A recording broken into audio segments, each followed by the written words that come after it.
So thanks for joining us for another extra time. Welcome to students, staff and partner schools of LLS and the Stephen Gerrard Academy. Wonderful to have you with us today. This week's talk is the third in our series in 2021, following on from the former Liverpool Chief Executive Peter Moore and of course Stephen Gerrard just a week ago. Today's talk will be of particular interest to those of you who perhaps are interested in working in the media, sports commentary, or perhaps just mad football fans. Our guest is the voice of football. If you support a team, it's likely that he's brought a moment to life, a moment that you'll remember for the rest of your life. Let's have a chat with Martin Tyler. Thanks for your company, Martin. Hi, everybody. Nice to be with you and to follow in Stephen Gerrard's footsteps. It's quite an honour, I promise you. Well, you've commentated on him a few times, and we'll get to that a little bit later on. You're football mad, aren't you, basically? Yes, I'm not quite sure how it happened. Every now and then, and we've all had a bit of reflection time, haven't we, sadly, over the last year or so. I wonder quite how I've ended up doing this, talking to you and you being interested in what I've done over the last 40 or 50 years. My family on my mother's side from Chester, and they were big sports people, but not football. They all played cricket. Quite a lot of my relatives played cricket for Cheshire in the minor counties. One of my great uncles played hockey for England, I think, or Great Britain, which it's way back when. And so there was some sport there. But my mother apparently met my father, who had no interest in sport, and said, "Oh, I've got to get away from the sport. I can't have a life of sport," which she was going up to with her parents and her grandparents and her brothers. And then she got me. And so I guess it's sort of come down a generation or two, but obsessed with football. I love the equality of the game played by male or female, 6'5", 5'2". You can jumpers for goalposts, universal appreciation around a world language. It's just great, and sometimes I have to pinch myself to think I've been a little bit of a part of it, and I've been able to provide a little bit of enjoyment. I've also provided a lot of irritation for people as well, so don't forget that. Can I say quite categorically, I'm a Woking supporter? Those questions always get asked. Oh, you must have a Premier League team. No, you don't have to have a Premier League team. It's your first love. And I went to Woking when I was 8 years old, taken by a next door neighbour. Fluke of life, if you like. And now I'm the assistant manager. That's a bit scary. I tell you what, two great job roles there. And as Martin mentioned there is a chance to ask questions. We're privileged to have Martin for the next half hour. So if you want to put any questions on the sidebar, we'll bring in as many as possible. And just to categorically say, he's not just making that up, it's Woking and the love of Woking that has him here today. You do get asked that an awful lot, don't you, Martin? Are you a Manchester United fan? Are you a Liverpool fan? Are you biased against certain things? I suppose it's the nature of the job. I think it was always like that. I remember Gerald Sinstadt telling me when he was the commentator at Granada Television and covered a lot of Liverpool games and Manchester United games, and that he had a complaint, but this was by a post, of course, not the post on social media, by the actual post through the Royal Mail, saying that it was one game where he had called, let's say it was Liverpool-Everton, he'd called all the Liverpool players by their Christian name and surname, and the Everton players just by their surnames, and therefore he must be biased. And of course, it probably wasn't even true, but it was some observation. So we're part of I'm not on social media. I think if I was maybe even 5, certainly 10 years younger, of course I would be. But I don't have the technology in terms of skills. I don't have the time. And I don't want to be influenced by what are pressure groups of a certain section of society. I'm sure everybody who I'm speaking to today is on social media. So I've got nothing against it. It has a part to play. I think it should be a bit more accountable, to be honest with you. I don't think there should be any anonymity in it. But nonetheless, I'm constantly dealing with people at both work and at Woking. Oh, the fans saying this and saying that. And I said, well, I just don't. It's like people who say, I don't read the newspapers because I don't, the good and the bad, they're both misleading, really. So, but I do understand it's part of the world, and basically would never criticize anybody for doing it, but it's just not for me. Martin, given the strange world that we live in at the moment, one of the constants is professional football, and I suppose your job is more relevant than ever, maybe delivering smiles onto people's faces. But at the same time, you're working in an environment that you've never been used to, which is stadia, which is completely empty. It's not totally true. I did 2 games in the previous 44 years behind closed doors. One was quite recent, actually, Croatia against England, because of the fan trouble in Rijeka was played in that early First Nations League where England actually got to the final stages.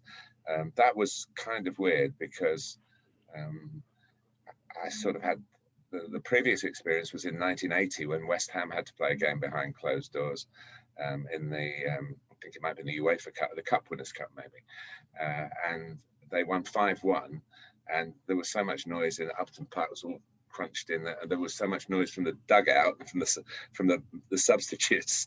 It felt like there was fans in the ground, and I sort of thought, oh, that had a good night. That was a good night. I think David Cross got a hat trick. It was a really, it didn't seem like behind closed doors, but the one in Croatia was not good. So yeah, we do have the cheat sound in our ears, you know, that you're offered as viewers, so we can crank it up, so you've got something to pitch your voice against.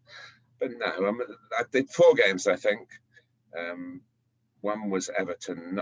I didn't do one at Anfield when the crowds were in, and 2000 changed the whole dynamic. I mean, there could have been 52,000. It just worked, and it was very sad when that had to be reined back in, but we all understand the reasons for that. So it's not impossible, and it is a privilege to be out on the road working, both working and playing, because we're part of the elite section. We're now the lowest level because the National League North and South was suspended for a couple of weeks, but we're allowed to play. We played last night, and of course we do commentate on the games from the grounds. So I've been to Anfield a good number of times since Project Restart in June the 17th, I think it was. We should say Martin's on a bit of a high this morning, Woking 2-0 down last night and then draw 2-2 at the end. And very briefly, you've got the record books out. You can see from behind Martin the amount of research he does. This is my Woking reference. And just explain, so it was a 17-year-old who scored you 2 goals. Yes, and you're trying to find out what? It's called Jaden Wareham, and whether he's the youngest Woking player to have scored in the National League, or the conference before that, and maybe one of the youngest players ever to score for the club. So, yeah, he got us out of a jam as well because we hadn't scored for a month. So, in the league, we hadn't scored since before Christmas, I think. And you sound like Liverpool, Martin. Yeah, I think. Yeah, it's very easy to commentate on Liverpool when you're going through with what Woking's going through. That's another story. Liverpool. One thing I must tell you about Liverpool, and I said this quite unequivocally, and you can see there would have been quotes recorded. Before the big stand was built, the new big stand, the commentary position at Anfield was the best in the world. It was just the right angle. It was intimate enough. It was far away enough, and you were in an iconic stadium. And the team played wonderful football, and the teams that challenged them had to play wonderful football. So some of the games were extraordinary, and I really missed that. And I told the club, Jed Poynton, who ran the stadium, I said, "You're breaking my heart here." And what they have done in lockdown. With the fans not there, they've moved us from the regular commentary position, which is nothing like as good as the original one, down towards a better one. So Liverpool Football Club have been really helpful. So we're actually commentating at the moment in a position which makes me, in a tiny way, feel that I'm glad the fans aren't there, because I wouldn't be allowed to be commentating there if the fans were in. We'd be put right at the back of the big stand. But it's not. Listen, it's a vision thing. The words are important, but the camera, working for Sky, the camera operatives love football as much as we all do. So you get a really the passion is shared throughout the whole broadcast, and I hope that has come through. And it must have done, because Sky Sports, from nothing. I used to go on the train and count the dishes if we would go on the train from London to Liverpool, say. And Stoke had a lot. I remember going through Stoke, and they had a lot. I think, oh, that's good. We're getting some business there. And that's what it was like at the beginning. You know, there's probably more people on this Zoom call than there were watching the early games. Right. Well, let's talk perhaps about, and there will be several students watching who are thinking, is there a career in broadcasting, in media? You were a wannabe footballer, weren't you, Martin? It didn't quite work out that way. Is there a point you can look back on and think, you know, this was a crossroads for me and media was the right avenue? Yes, I mean, there was a definite moment because I turned down a job in television. I actually had become a journalist of some sort and was working, that was my only income as a freelance journalist, just writing a few assignments. And I knew a few people in television because in those days there were no video recorders. So to watch a goal back, you had to go into the studios and I was writing stuff about tactics, and then we had a rapport with London Weekend Television. Anyway, to cut a long story short, they offered me a job and I was still playing. And one other job I had at the time was working for a guy called Jimmy Hill, who was very big at the time in the history of broadcasting and football. 60 years ago last week, he won the fight for abolishing the maximum wage. Footballers' riches today are all down to Jimmy Hill, but that is definitely another story. Anyway, I was writing a column for him because he was far too busy. And I met him and he said, what are you doing? I said, I've been offered a job in TV. But he said, well, when do you start? And I went, no, I've turned it down. And he said, what? He said, you're mad. You never know where it might take you. Go home and accept the job. I said, well, I have to stop playing. I was 27. And he said, well, you're not going to get much further than where you are at the moment. I was a non-league player. And I went home and found out, and I expected them to say, half hoping that them to say the job had gone. But they said, no, you come in and we'll talk about it. And I went to my manager at the football club I was playing for and said, look, I'm really sorry. It was pre-season. I might have to leave and go into some other play. And he went, if he'd have gone, Martin, you can't go. He went, good luck, son. And that was the moment. Off you go. That was the moment. So I swapped the number 9 shirt for, what do I call it? Shouting goal for a living. You have to be absolutely obsessed, don't you, with the game. You have to be studious, enthusiastic. A question that's come in here, how much homework do you have to do before a game? Well, I think you only have to look behind you to maybe answer that. The simple answer is, how long have I got? I mean, the last batch of games I did for Sky, I did 4 games in 4 days. Now, when you're in your 70s, to prepare the 4th game when you haven't done the 1st game you can't do it. Your brain is gone, it's atrophied. So I had pretty much like 10 hours between each of those games, and most of the prep I did for those games was in that period. But now I haven't done a Sky game since what turned out to be the last Frank Lampard league game in charge of Chelsea at Leicester. And I've now got Arsenal Man United on Saturday and West Ham Liverpool on Sunday. So now these games, but I can't go too far ahead of it. West Ham and Arsenal played last night, so I can do some stuff on that. That's done now. But United play tonight and Liverpool play tomorrow, so I can't, and they're not even playing each other in these games, if you see what I mean. I've got half of prep of one fixture and half of prep of the other.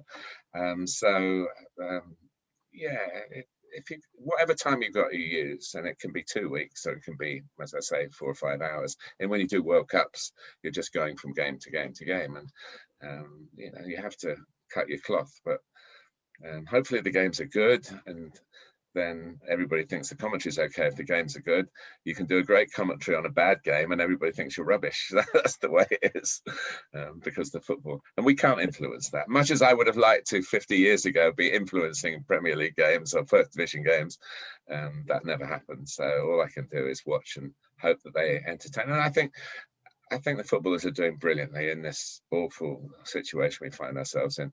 It's inappropriate to call them key workers because we all know who the real key workers are, but they're playing their part in the morale of the country. And we all had those 3 months without football, and we were all bereft, weren't we?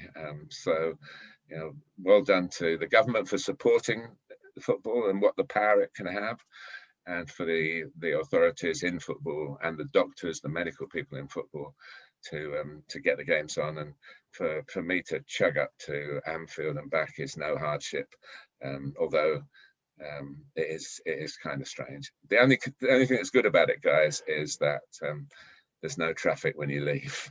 That's the only thing. That's the only thing that we'll miss when we get back to normal. But there's a small price to pay. But prep, yeah.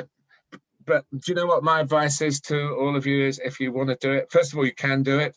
There's stacks of opportunity. Think of all the football that's on the television now and the radio, all the different stations, the local stations, the national stations, so much opportunity, and media courses to go on to polish up your act, to have good people to come and train you up for it. So you can do it, but the one piece of advice is simple: watch the game. Now, it may sound the most obvious thing, because you've got to watch the game to describe it, but watch what's happening in the game. Don't take your prep with you and you're going, oh, well, you know, West Ham always play this way and therefore they're playing this way. Oh, actually, they're not. Something's changed and they've done that. Watch what's happening, and you've got fuel for your words then, because if you rely too much on what you've prepared earlier, it doesn't always come out right. You've been the one consistent since the launch of Sky Sports Football, what, 3 decades ago? And if we take you back to that very first commentary match, Liverpool, Nottingham Forest, Liverpool, was it? Yeah, that probably doesn't seem. Oh, look at your commentary notes there, have you, Martin? Just shift that slightly to the side. Wow. So taken from the day, incredible. What?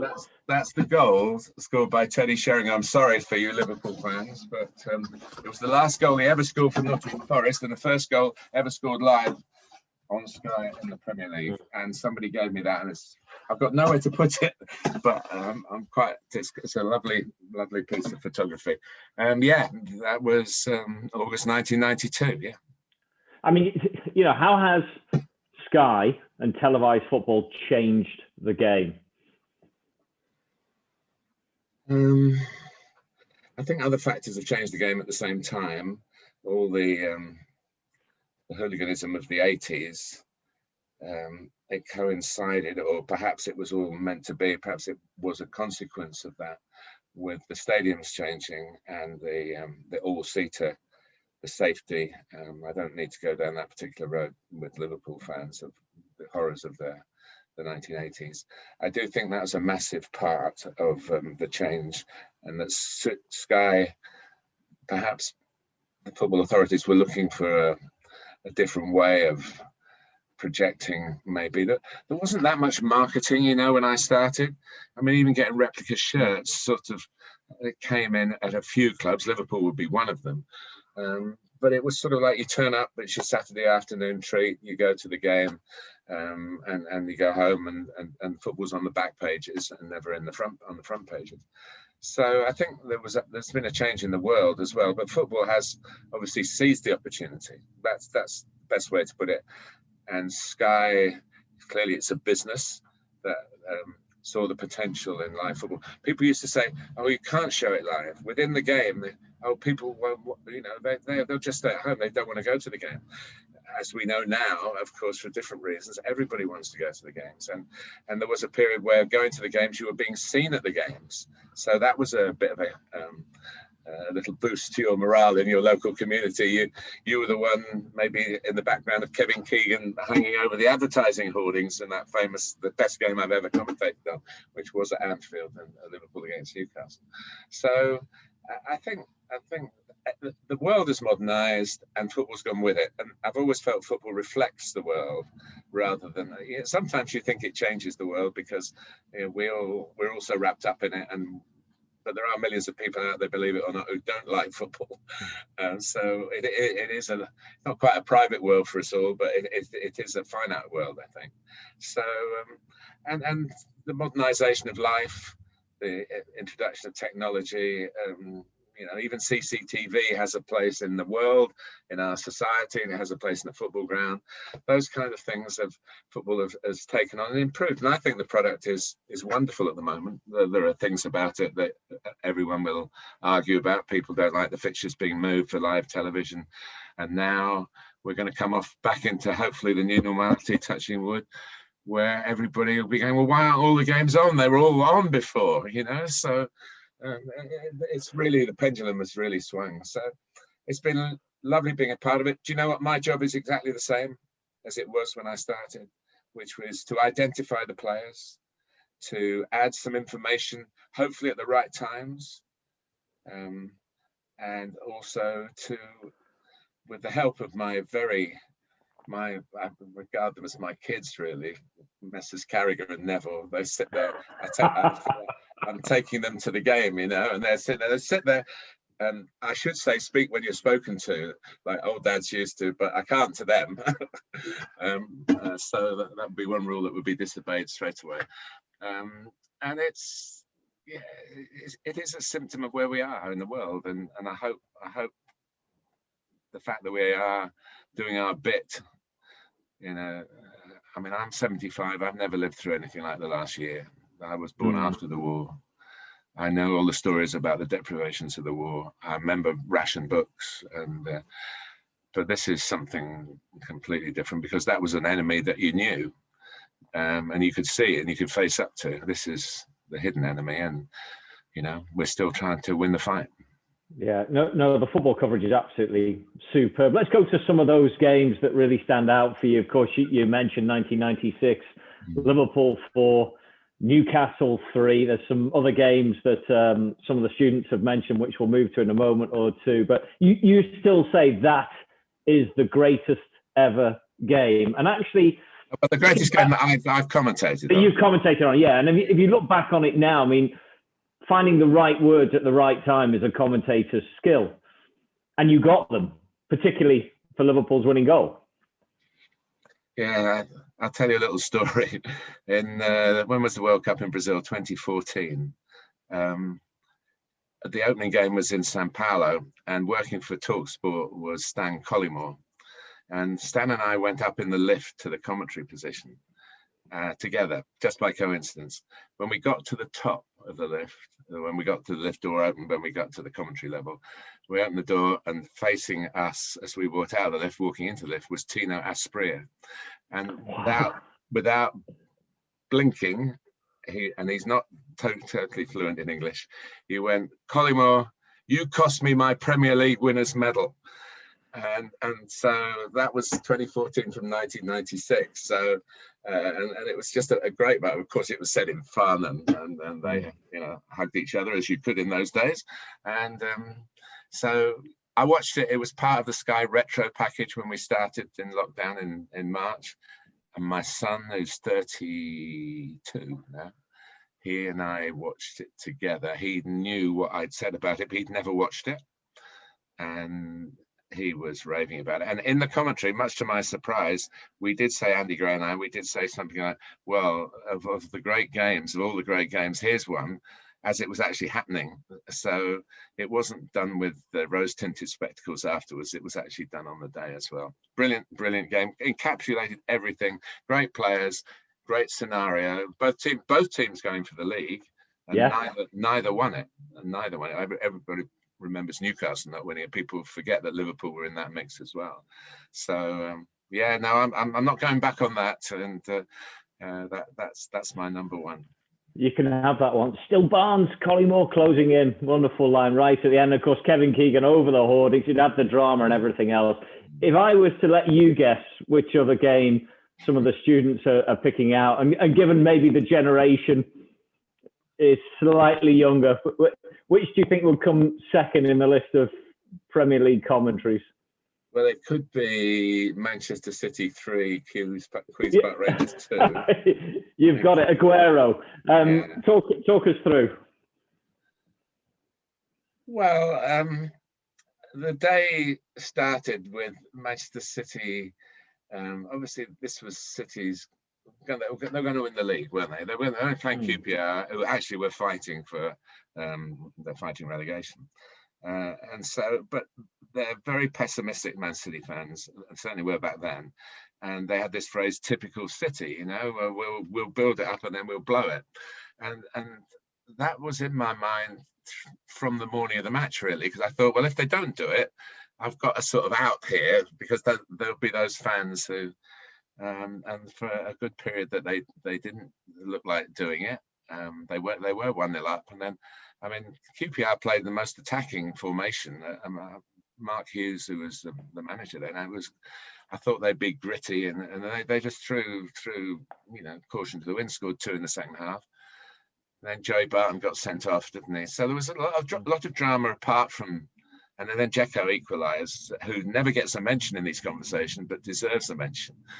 And the goal itself, I must mention our match director, because football's not all about commentary, and it's about on television. It's about the vision of it. And Tony Mills is a guy who's our match director, and he had this capacity to split the screen between the Man United game and the Man City game. And we had this amazing split screen of the United players watching our monitors because they'd finished, they'd done all they could. And then it came back to the whole screen being the City game, just as Balotelli nicks the ball. And you couldn't have post-produced it any better. And that was all down to him. It was brilliant. And he wasn't finished, by the way. My only remembrance of the moment is that I knew Aguero would score when he took a touch, which was like a fraction before he did score. You just sort of, your instincts say, well, if he controls that there, then he can't, he's Aguero, he can't miss. Whether I got some air in my lungs for that, I don't know. And what happens just happens. But for me, the thing that never gets mentioned, Tony Mills' shot of Joe Hart running around like he didn't know where to run to. He couldn't believe what he'd seen from, I was probably closer to the goal than up in the stand than he was at the other end of the ground. He couldn't believe what he'd seen. That shot to me is the absolute epitome of what that moment was about. You expect Aguero to run off and do his stuff, he'd score, but nobody believed it really. And those Man City fans who'd left the ground, and some obviously had, will obviously just couldn't see it happening. It happened, and I was lucky enough to be holding the microphone. That's all I can say, really. But I've never spoken to Sergio about it. Apparently, he does an impression of it, which I would like to hear. But sometimes it's gone on so long now. It would be 9 years, won't it? In May, I was once on a plane that he was travelling on back to London from Manchester, and I thought, shall I go up and say something? And I thought, no, if it's going to happen, it might happen. Maybe 10 years. If we're both still in our jobs in 10 years' time, maybe we'll talk about it then. But well, in the 10th anniversary, I mean. It's got to happen, Martin. It's the moment for himself as well. Just a little add-on question here. Someone asking about your personal feeling after that moment. Are you on some sort of emotional high once you've delivered that line? No, I was on an emotional high because I knew as a football fan I'd been present at something really special. Really, really, I do swear you'll never see anything like it ever again. Yeah, I did. I was very emotional for a few moments, and then I didn't think any more about it. I saw a friend of mine, sadly no longer with us, a guy called Paul Doherty. His father had won the league with Manchester City in 1937, and he brought his medal to the game, and I knew I was going to see him afterwards. So I went down as soon as we'd finished. We obviously did all the presentations and commentated on that as well. Imagine them. They're the guys have come up from the Premier League to put this plinth out, and all the medals are there, and it's 2-1 to QPR, and they're thinking, well, that's a waste of a day, isn't it? What train can we get home, or can we get out of it? What are we going to do with all this paraphernalia? And then suddenly they've got to rush it onto the pitch. And so there were a lot of consequences of what Sergio did, not just for me. And I went and saw Paul, and I saw the medal and everything. And then it was the last game of the season. Obviously, we had a meal in Altrincham organised by Graham Souness, who is also of your Liverpool parish as well, who knows the Northwest very well. And he'd arranged this I'm sure, with very fine wine and stuff like that. So we all had to meet up. And I don't want to labour my part in this, but when I walked into the restaurant, I was one of the later arrivals. They were playing the commentary, and that was emotional. Yeah, because I hadn't really thought about it being anything other than, the football and the amazing football we've seen in the whole day, really. You can't underplay your part in people's memories. It's massive. Look, you cover great eras. Sir Alex Ferguson's domination with Manchester United, the Arsenal Invincibles, the current Liverpool side, Manchester City. I'm going to put you on the spot. Which is the greatest of all these teams? Woking 1958. won the Amateur Cup. There it is, being held up there by the captain's 30th birthday. 71,000 at Wembley. I was 11 years old. Remarkable. Yeah. Remarkable. You've veered off my question. You've had there's been some great teams there, hasn't there? Does one stick out for you? Well, I think around that time, the Real Madrid team that won the first 5 European Cups ought to get a mention if you're going to go back in history. That was an astonishing breakthrough in the way football. We're still getting the legacy. All that Liverpool have achieved in Europe all come from the success of Real Madrid. Portrayed a fledgling competition. They nourished it and turned it into the real deal, which we've all benefited from since. So they deserve mention. I do think the different eras are important to put into context. I think that for me, sustaining success is very important, and that's the conundrum for Liverpool at the moment now. The Liverpool teams of the 70s and 80s kept doing it year after year after year. And in a much more democratic situation, I think. I mean, I'm off the top of my head here, but I think Watford, Ipswich, Southampton all finished second to Liverpool when they won the league. Any team could, and Villa were champions around that time as well. And then Everton produced a series of successes. So now you're really, this season may be taking us back 30 years to that kind of time with the teams, I'm looking forward to seeing West Ham play Liverpool. West Ham are the informed team, and so that will be another test for Jurgen and the boys. So I think teams that win back-to-back leagues are special, I think the Liverpool side, the '88 team were fantastic with Barnes and Beardsley, and they were a great team. But the thing about even my job now, and you're thinking you're talking to an old git here who's like looking back and wistfully and nostalgic. I don't. I look forward. Everything is next in my life still. I've got these 2 games coming up. They're massive games. I've got to be ready for that. What's happened? It's nice to talk back on. I don't think I'm the best judge of who, what, why, and how. I love the England World Cup winning team of 1966. I was privileged to make a documentary for Sky on the 50th anniversary. It was just an amazing experience to walk around Wembley and talk about those heroes of mine. And I see Jeff Hurst from time to time, and we have quite nice conversations about almost the things we're talking about here and how football going and everything. And I always go, and he obviously, we part, and I always go, "You're still my hero." And he goes, "I can't say what he says with, I don't know all of you here to give you an expletive, but you can imagine what he says to that." But that I think that it's happened, and that we talk about it as testimony to everybody.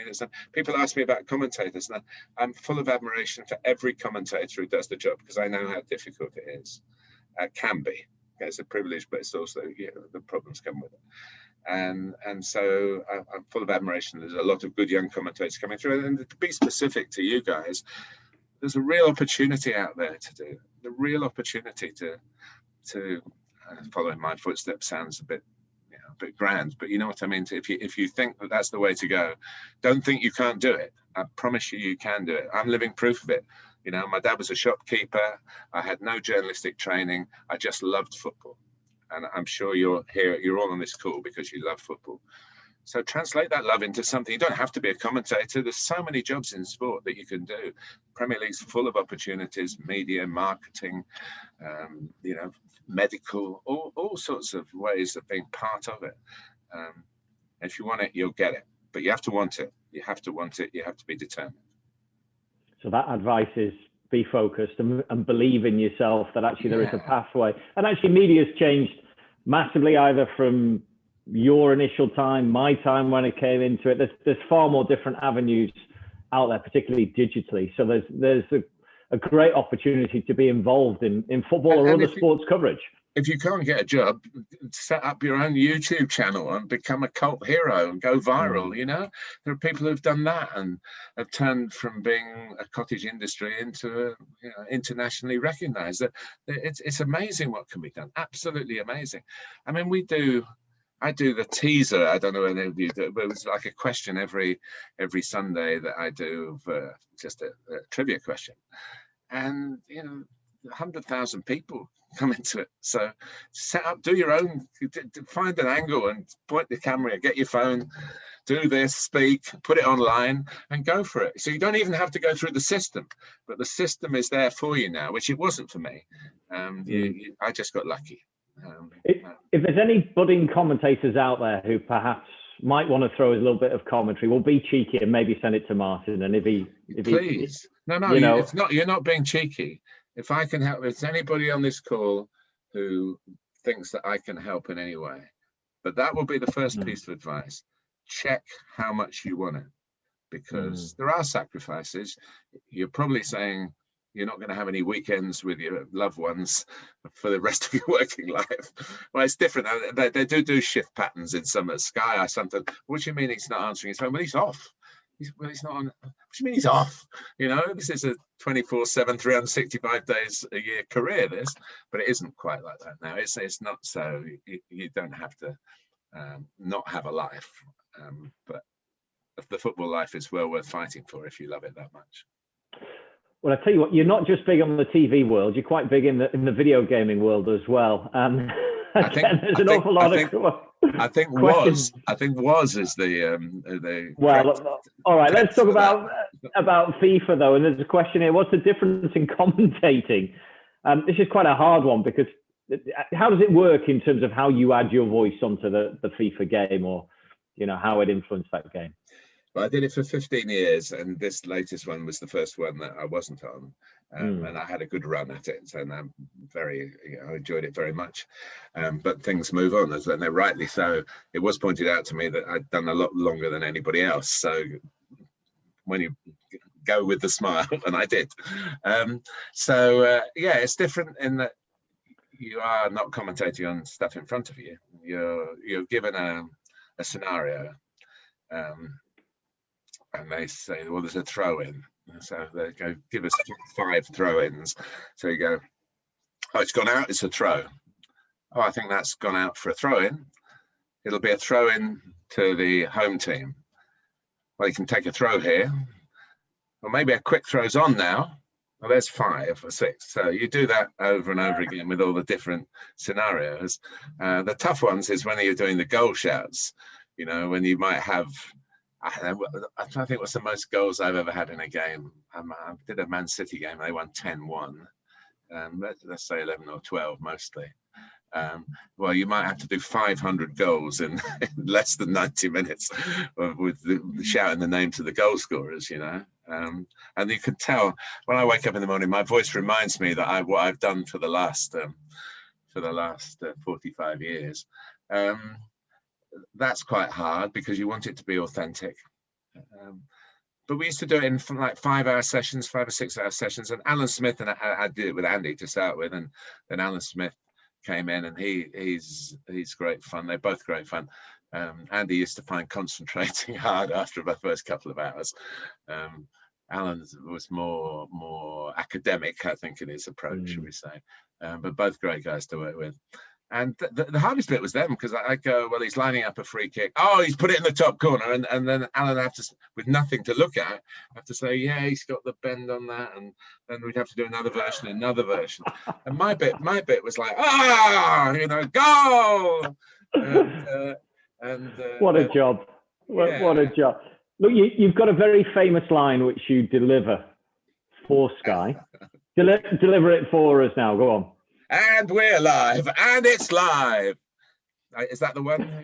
Yeah. Absolutely. There's a story behind that in the sense it was a cop-out, really.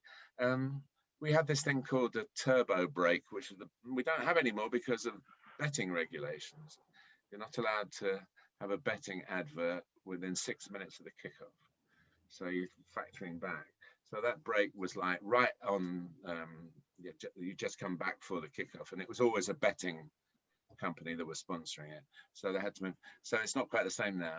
But I used to have to link into this, and I ran out of ways to say, oh well, next here it is. And for me, I started when it wasn't live.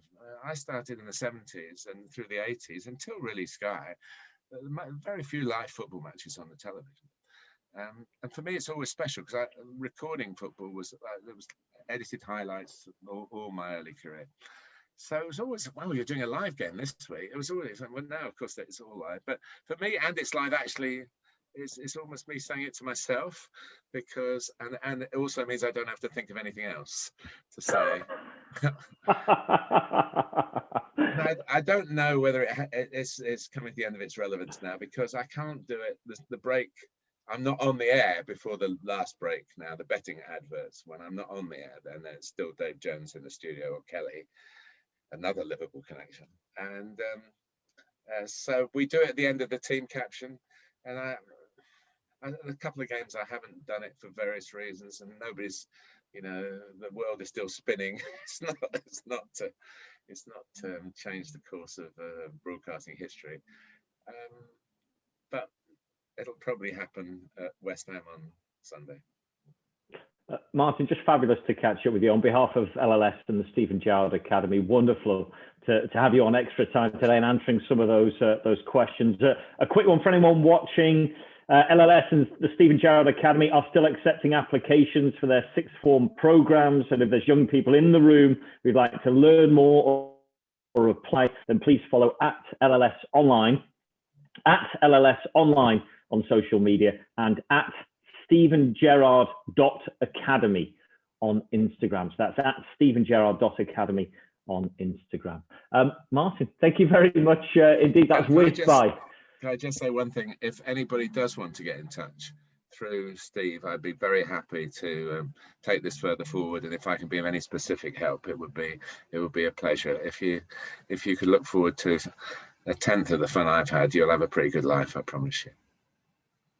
You certainly will. Martin, keep doing the terrific work. We love listening to you, and we love watching Sky Sports. Take care. Thank you very much indeed.